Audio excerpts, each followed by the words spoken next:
I remember the moment clearly. It was a Monday morning. Not a tragic morning, not a triumphant one, just another day that looked exactly like the day before. I woke up, stared at the ceiling, and felt blank. Not sad, not angry, just empty.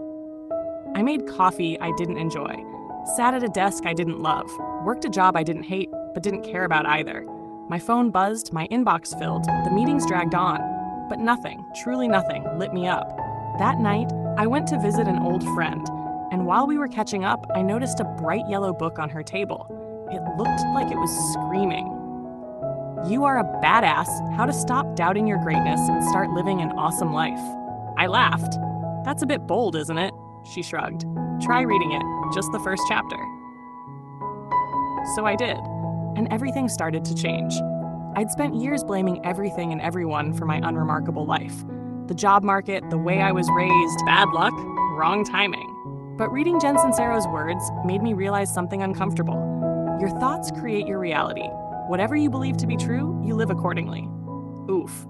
That line hit like a freight train. I realized I'd been repeating one silent story to myself for years. You're not good enough. Not smart enough. Not creative enough. Not special enough. That story became my reality.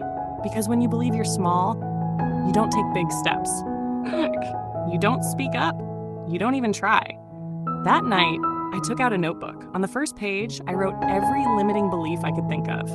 I'm not talented. People like me don't succeed. What's the point of trying? The page filled quickly, and when I read it back, I felt something shift. I realized none of it was truth. It was just programming. Things I'd picked up along the way, accepted as fact, and never questioned. Jen wrote, "You are the author of your life, Fenga. Tear up the old script." So I did. And then I asked myself the hardest question. If I believed the opposite, what kind of life would I be living? That's where it started. The next day, I tried something new.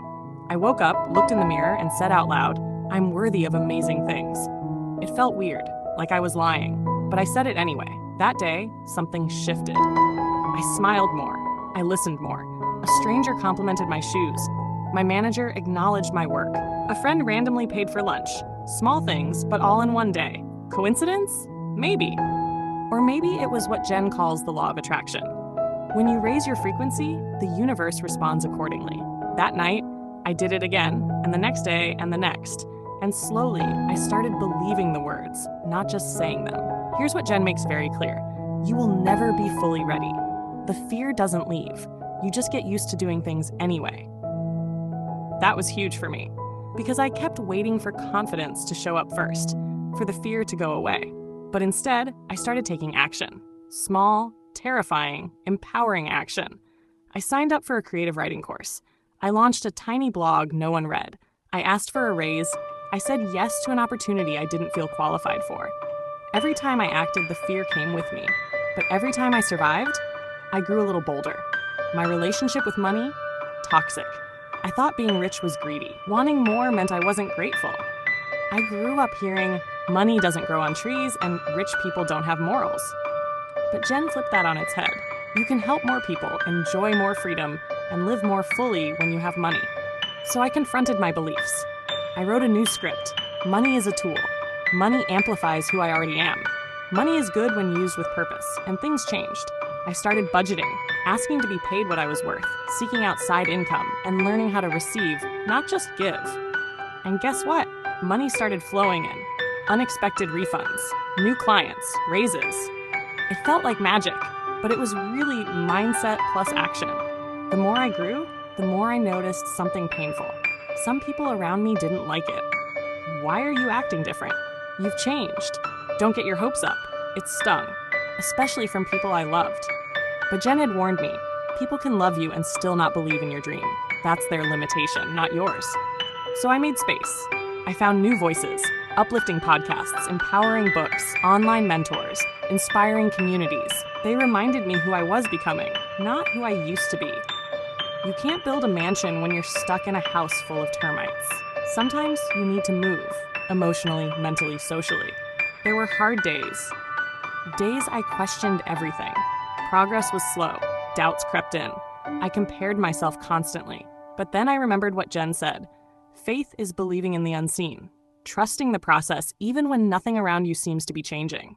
So I stayed the course. I journaled, I read, I practiced gratitude. I showed up, tired, scared, unsure, but I showed up, and the tide turned, not all at once, but slowly, consistently, like dawn breaking after a long night. One morning, months later, I looked in the mirror and smiled. Not for anyone else, not for validation, but because I saw me again. Not a perfect version, not a rich, famous, viral one, just a whole one. Real, brave, honest. And that's when I got it. Being a badass doesn't mean being loud or flashy or fearless. It means being unapologetically you. The you who stopped hiding. The you who trusts your own voice. The you who dares to want more and does something about it. You don't need to be anyone else. You don't need to earn your worth. You don't need to wait for a sign from the universe. You are the sign. And deep down, you already know it. So go. Take the next small, brave step.